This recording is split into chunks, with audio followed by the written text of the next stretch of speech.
KSCO studios, broadcasting live, beachside, within a stone's throw of the ocean. Santa Cruz, California, Monterey Bay, Silicon Valley. We welcome our next guest, and I'm excited about this guest. I am so excited. You can't see me right now, but I am sweating.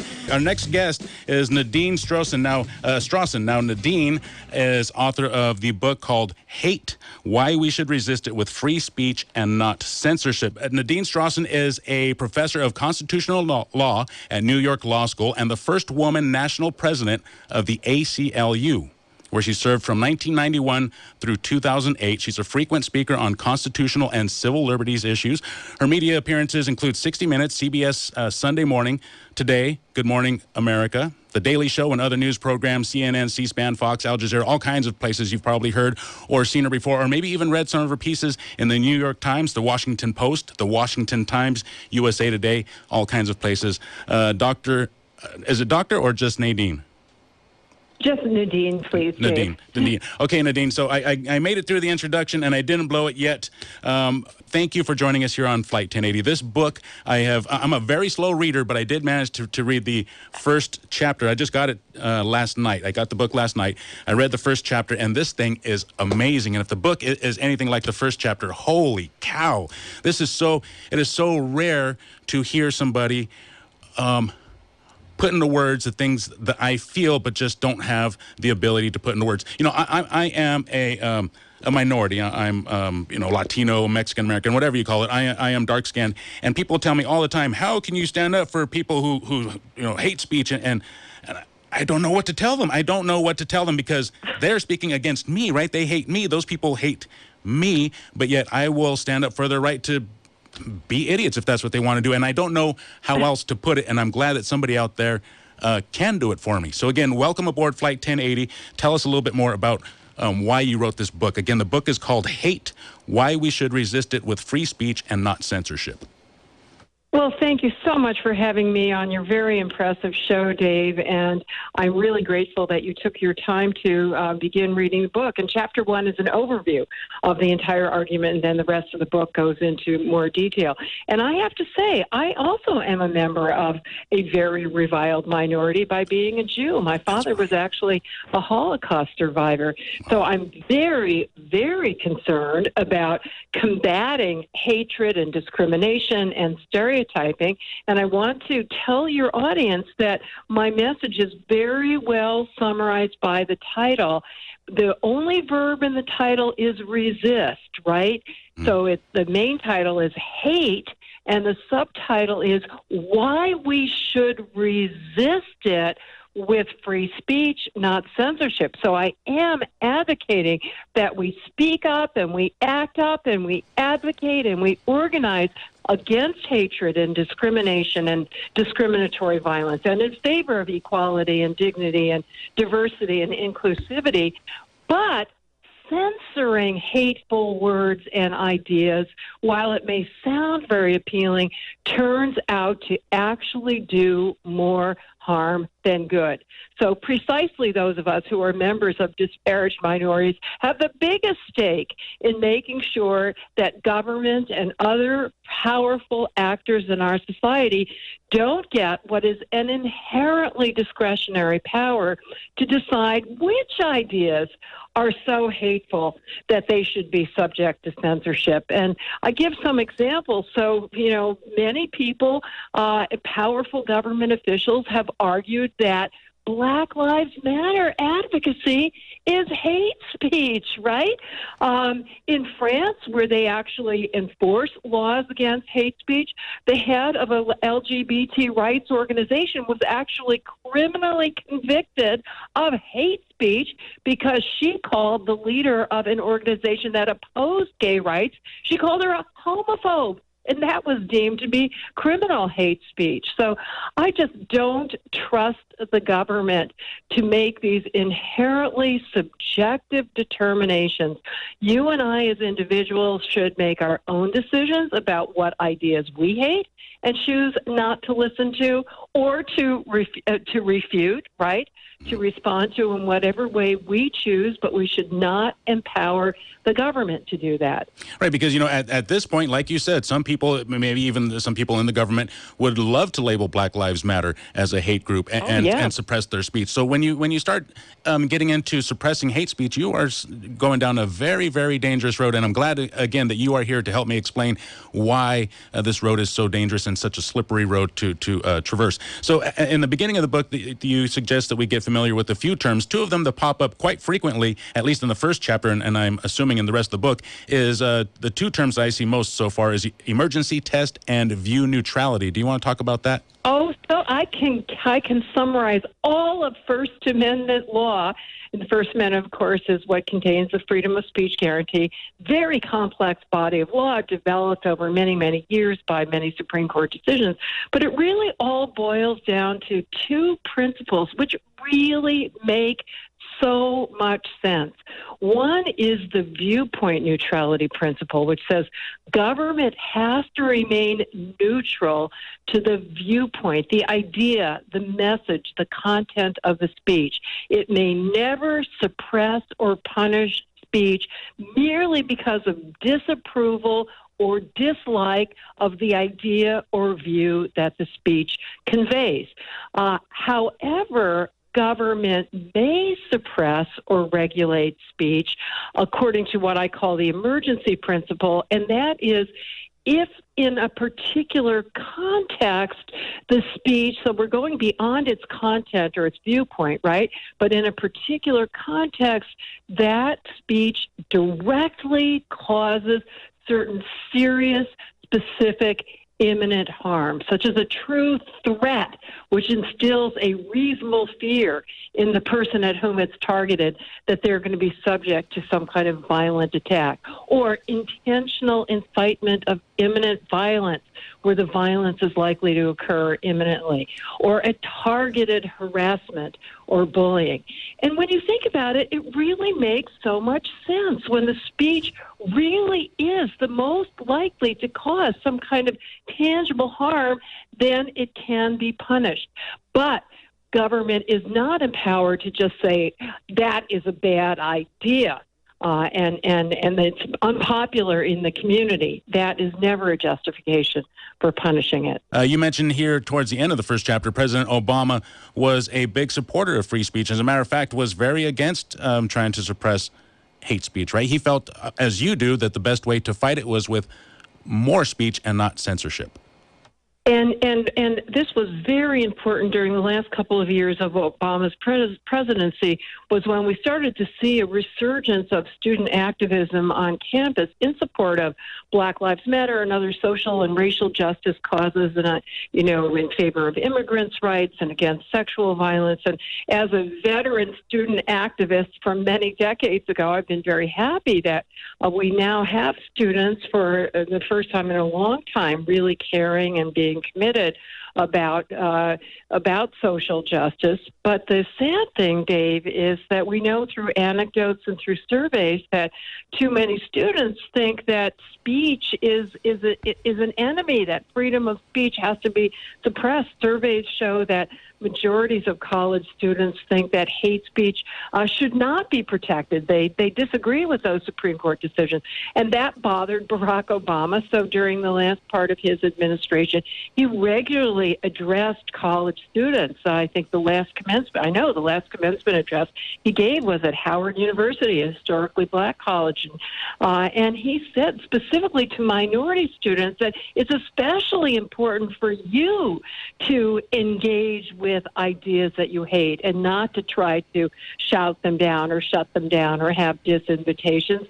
And he cited the civil rights movement as an example, that the way that you bring about change is you listen to people whose ideas you find hateful and hated, and you engage with them and you debate them and you try to refute them, or at least you persuade other people not to listen to them. And censorship is only going to rebound and play into the hands of the haters, right? That's why you get provocateurs such as Milo Yiannopoulos. Nobody ever heard of him until Berkeley censored him, right? Right. And that's what these people have done throughout history. It's exactly the strategy that was used by Hitler. Many people are surprised to learn that in Germany at the time when Hitler was rising to power and the Nazis were rising to power, they had anti-hate speech laws, and the Nazis were repeatedly prosecuted. They loved it. You know, they were grandstanding. This was a way for them to get attention and sympathy. So, you know, it may feel very morally satisfying to call for disinvitation or to engage in shout downs or worse yet, violence, but you're actually simply, it's like giving a megaphone to exactly the message that you want to silence. You know, speaking of Barack Obama going to campuses, what do you think is happening to free speech on campus? Do you think that they're trying to be... Is the intentions good to try to protect some students from being offended, or is this all going down the wrong rabbit hole? What's going on there? What's your opinion about what's happening? Well, you know, campuses? I like to always see the positive in every situation, and I think I do commend everybody on campus who is commendably concerned about the feelings and the well-being and the inclusivity and the equality and respect that they want to extend to everybody. So it's wonderful that administrators and other students are very concerned that certain minority students not be subject to disparaging speech. But again, we get back to, okay, we all share the goals, but what is actually an effective way of promoting those goals? And so I quote not only political, minority political leaders and activists such as Barack Obama and Van Jones and Ruth Simmons and many others who say, it's completely counterproductive to try to shield these students from hearing those views because that's going to thwart them in bringing about social change, but also in terms of, their individual sense of mental health and well-being. I quote many social psychologists and mental health experts who say it's actually doing harm to the psychological well-being of students to shield them from these words because they've got to learn how to develop resistance, right? It's sort of like building up an immunity to disease. And they talk about developing resilience, and you can learn to rise above it and not let those, just because somebody hurls demeaning words at you doesn't mean you have to feel demeaned. In fact, you can look down on them. They're the ones that should be, embarrassed and humiliated by having those ideas. And there's actually a whole field of psychology, cognitive behavioral techniques that all of us can be trained to not allow words that could potentially hurt us, but only if we allow them to have that impact. That's easy for us to say as adults. What happens when, with children? Children don't have the ability sometimes to cope with hate like this. Is there ever an appropriate time to ban hate speech? And I know how much you are against doing that, but is there ever a time that you don't allow it to be said? No, because for the same reason that I say we should resist, right? We're not going to be passive in the face of these words, or these ideas, but we have to be strategic about what is the best response. And I think exactly at the earliest age, we have to inoculate students, young people, against the potential adverse impact. And, I remember when I was a kid, I'm sure many of us had our parents tell us, sticks and stones may break your bones, but words will never hurt you. Right. And they didn't mean that words can't hurt. Obviously, words hurt every day, and not just hate speech, but all kinds of words hurt. And that I take not as a factual statement, but as a sort of an aspirational. We are not going to let the words hurt us, right? And I think it's no coincidence that it's a children's rhyme. You have to start developing the attitude that you are not going to allow that word to hurt you because you are going to have your own sense of self-confidence and pride.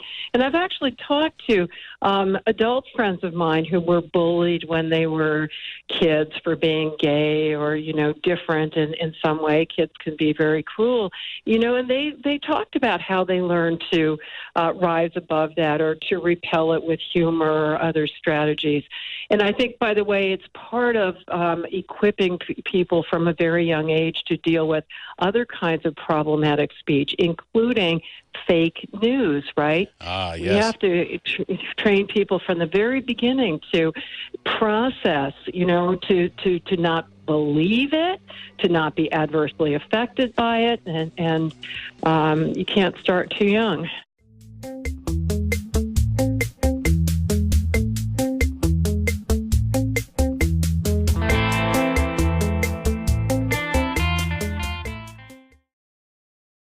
From San Jose to Salinas, Red Hot News Talk, AM 1080 KSCO Santa Cruz. Okay, so when we went to break, we were talking about fake news. I want to talk with you about what's going on in digital media, social media platforms. I was reading again in the book, and I mentioned to some of our guests yesterday, I was surprised, never even thought about the world's biggest censor being Facebook. Right? Just by numbers, exactly. by the number of people that they have, they also happen to be the biggest censor of, of speech, just the biggest censor. That's amazing. It really is, because they and scary.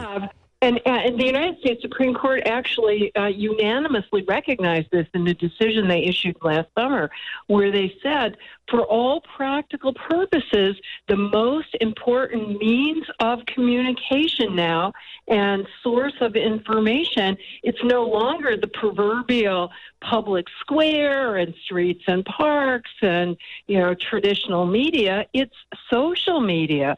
And they exercise so much power over what we can say, what we can't say, what we can see, what we can't see, what information we can get, what information we can't get. So Facebook, for example, last year, because the book, there's a delay in publication, so the numbers that are in the book were from last year, Facebook said every single month it deleted 288,000 messages that were on the theory that they were hate speech every month. I mean, this is more censorship than has been exercised by every single government in the world through the whole history of time, right? Yeah, absolutely. It is absolutely amazing. And if there's so much fake news on there. A lot of it is used to spread hate. Is it not? Do those two tie in some way? Yeah, there definitely is an overlap, right? And there's an overlap with all kinds of undesirable speech. So you talk about terrorist speech. Yes, it's advocating violence, but it's also often on the basis of hatred against certain groups, certain religious groups, certain ethnic groups. So the term hate speech, I use quotation marks around it all the way through my book, as you have noticed, Dave. That's to underscore the fact that there is no consensus as to what it is. The Supreme Court has never recognized a concept of hate speech defined by its content that's going to be excluded from the First Amendment. And in fact, people tend to use the term for whatever speech they hate. And it's not only speech on the basis of certain personal characteristics, as we were talking about earlier, racist speech and, anti-Semitic speech and, anti-homophobic speech and so forth. But it's fake news has been called hate speech. Advocacy of terrorism has been called hate speech. Donald Trump has talked about burning the American flag or to athletes taking the knee in protest of racial injustice. To him, that's hate speech. So what it comes down to is it's a term that's used by anybody uses it against any speech that they hate for any particular reason. So are you against the concept of censoring hate speech or just the concept of censorship, period? I'm against the concept of censorship, period. And my definition of censorship goes back to this notion that, yes, government may regulate speech legitimately when, but only when, in a particular context, the speech directly causes certain serious, specific, imminent harm. But not government may not suppress speech, and in my view, Facebook and the other online companies should also not suppress speech just because the message is disliked. In our democracy, it's up to each of us as individuals to make our own decisions about what we want to say and what we want to listen to and what we choose not to. So here's where the line is drawn, right? I say, people from Mars, they stink and they're ugly. There's nothing wrong with that. But when I say we should go punch the people, the first Martian that you see, we should go punch them. You've crossed the line there, right? Because now you are exactly, but only in a situation where people are actually likely to listen to you and go and punch the person. So I mean, if you're just spouting hot air and it's not likely to have any real impact in the real world, then you're allowed to get away with it. And interesting enough, there have been a couple of situations. In fact, there are still some lawsuits pending against Donald Trump for some statements he made during some campaign rallies where, I'm just going to paraphrase now, but he said words to the effect of, go get that protester, and then protesters were beaten up.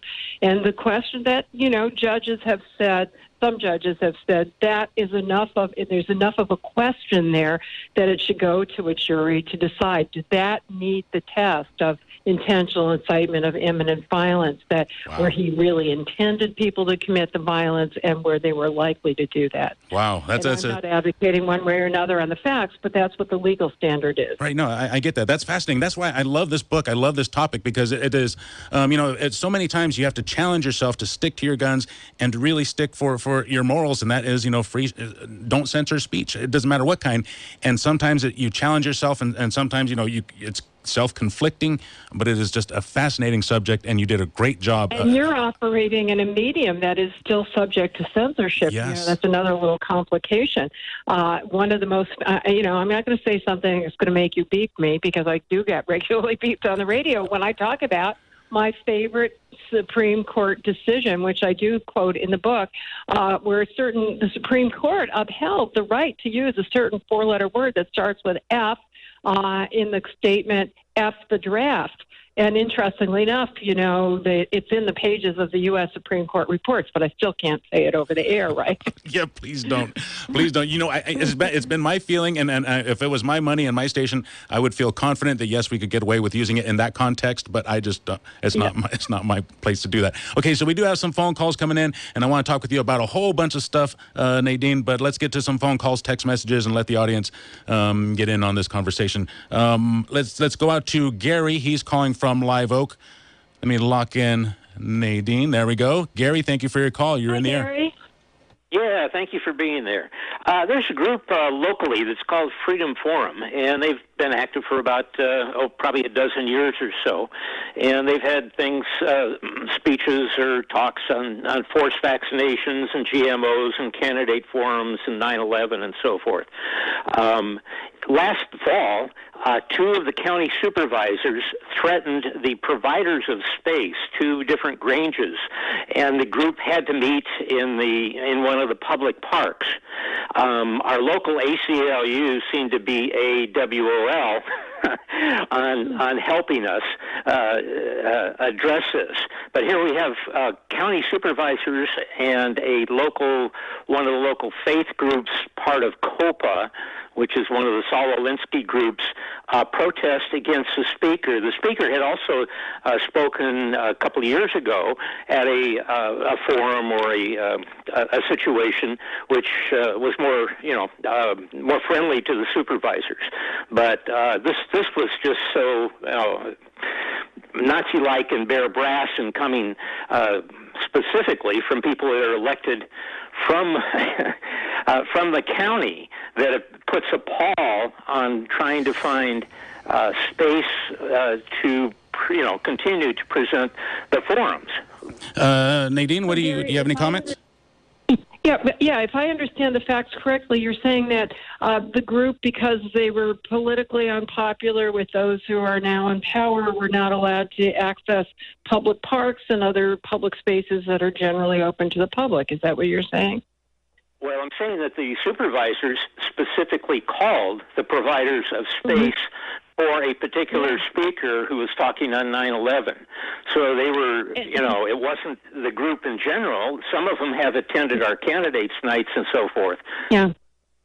Well, so, for individual politicians or officials to put pressure because of dislike of particular speakers, that's a flat-out violation of the viewpoint neutrality principle, and spaces that are available for, government doesn't have to open many public spaces to speakers, but once they choose to do it, they can't pick and choose based on whether they like the speaker or like the idea or not. And you make a very good general point, Gary, which is that it's one thing to have these principles in the Constitution itself and in Supreme Court decisions enforcing the Constitution and the First Amendment, but it's another thing to have them actually respected by actual government officials all over the country. And as you indicate, that's one of the things that the ACLU tries to do, which is to make sure that these principles are actually honored in reality and not just in the abstract. Thank you for your call, Gary. We're speaking with Nadine Strossen. She is author of the book Hate: Why We Should Resist It with Free Speech and Not Censorship. 218-5726. Facebook is a private company, therefore they can censor whatever they want. Is that true, Nadine? And not quite. It's partly true in this sense that the First Amendment does not restrict Facebook, and whoever, if that's you asking the question, whoever asked that was a text message. Okay, so that's very astute because most people are shocked to learn that. The First Amendment only directly binds the government. So even a private university isn't bound by the First Amendment. But that's not, there are other legal tools that we can use to try to enforce that same basic anti-censorship standard that we should not allow them to suppress merely because of dislike of the viewpoint or message. With a private sector company, there could be legislation, for example. There could be antitrust regulation. We, the consumers, can raise our voices to put pressure on Facebook not to engage in that kind of censorship. In fact, there's been a large coalition of civil rights and civil liberties organizations that for several years have been protesting that Facebook has discriminatorily been enforcing its hate speech standards so that it is disproportionately taking down messages that protest police brutality and police abuse and pipeline protesters and so forth. So those who are, opposing government policies are disproportionately being taken down as hate speech. And Facebook, it's been somewhat responsive. So there are other techniques that we can use even when we can't rely on the First Amendment. Now, Nadine, you support free speech. That even goes for white supremacists, Ku Klux Klan, even those clowns? As Voltaire said, I disagree with what you say, but I defend to the death your right to say it. And I believe that those of us who are members of various minorities have the biggest stake in defending freedom of speech because, by definition, we're never going to wield the reins of power ourselves. So we are going to depend. Our messages, by and large, are going to be unpopular. So, I gave the example of today of Black Lives Matter and pipeline protesters during the whole civil rights movement. It's one of the reasons why Dr. King and the NAACP and other civil rights organizations have always opposed censoring, whether it be hate speech or anything else, because their expression was for so long subject to so much censorship, including on college campuses. There were speaker bans against civil rights advocates during the civil rights movement. Why? Because their ideas were seen as dangerous and certainly were hated and seen as being, endangering the future of the republic. And it was true for abolitionists, any anti-war demonstrators, any crusader for social reform throughout our history has been subject to censorship because the ideas were hated or feared. I find it ironic that in the beginning, early in America's history, the abolitionists would be looked upon as spreading fear, and that kind of speech would have been looked down on as hate speech. And nowadays, they have become such the minority; they need to be protected. Their freedom, their viewpoint is so outdated. That's why, you have to look beyond the particular message, and you have to look at the underlying principle, because it's going to come back to haunt you. In one time, in one place, what is the hated message or what is the dangerous message is going to be exactly the opposite at another time and another place. So, keep your eye on the neutral principle. Well, let me give you an example. We talked about, Nazis, and the ACLU's probably most famous or infamous case ever was in the late 1970s in Skokie, Illinois, near Chicago, a town that had a large Jewish population, many of whom were Holocaust survivors, and neo-Nazis wanted to demonstrate there. The ACLU, which is, at the forefront of civil rights and equal rights, and our national executive director was himself a Holocaust survivor. He and his immediate family survived, escaped from Nazi Germany. His entire extended family is exterminated.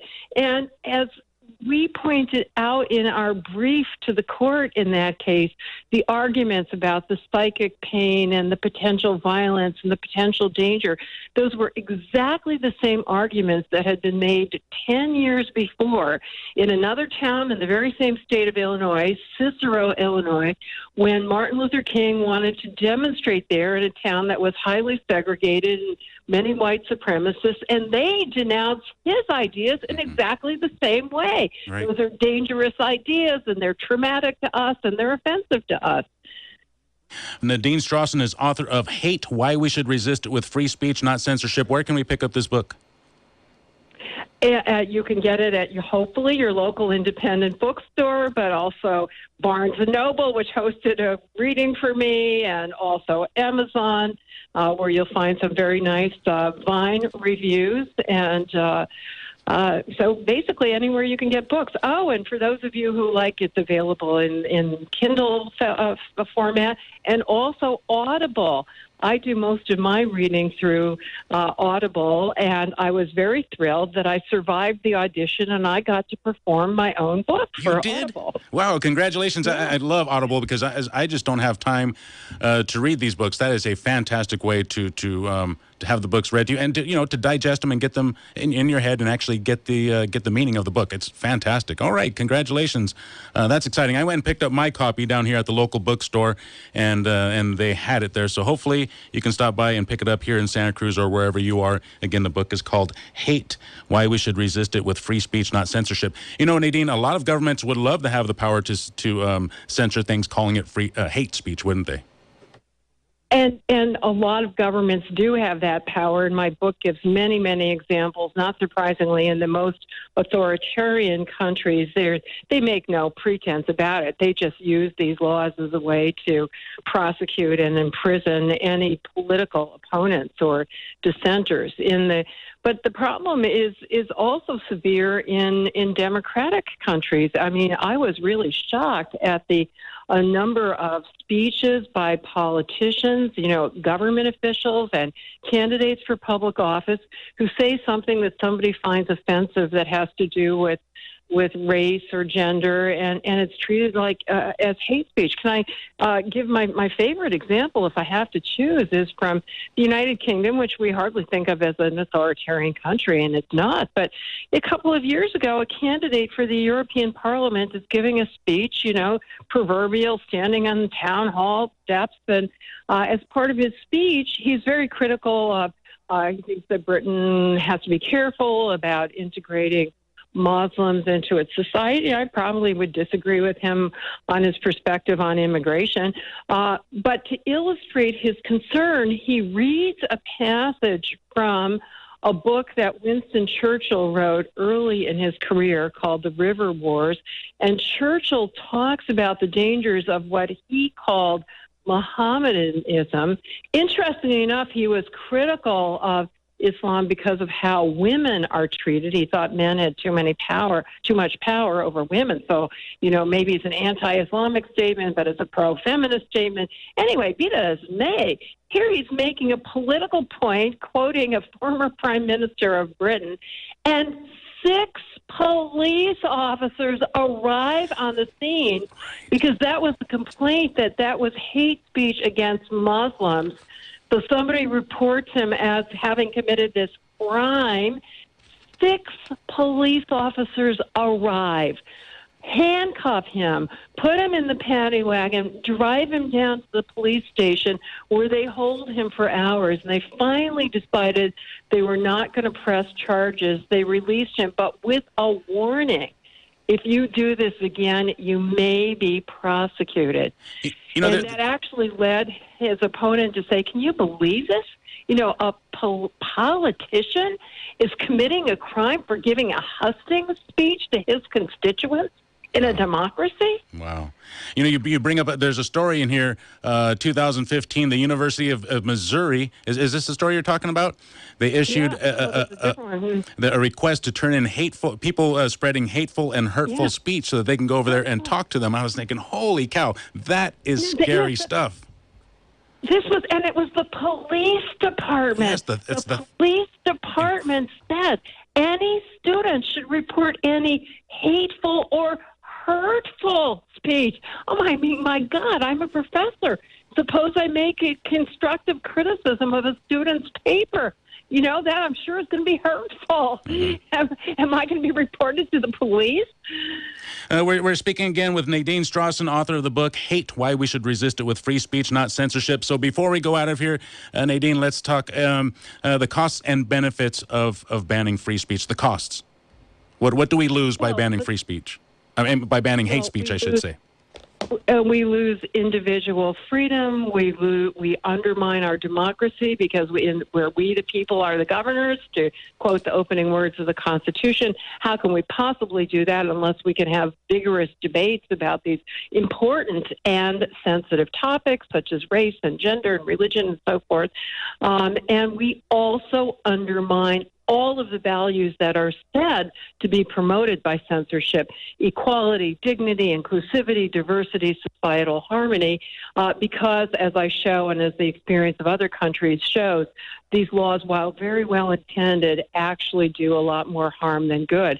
And one of the things I learned in writing the book, Dave, is how many human rights advocates in other countries and in international agencies are actually urging that the other countries should move more in the direction of the United States, away from censorship and toward constructive countermeasures, including counter speech and anti-discrimination laws and hate crime laws. So even if they were to ban hate speech, all it would be doing is damaging free speech, right? The bigger picture is free speech, and it would be damaging to the bigger picture. Damaging to not only free speech, but actually equality and the super important goal of actually countering hatred. We going after the words is a superficial quick fix. It doesn't do anything about the underlying attitudes or the actual discriminatory conduct. Great point. So it's a diversion from the real problem, too. Yeah. Fantastic points. Okay, Dr. Nadine Strossen, I want to thank you again for joining us here on Flight 1080.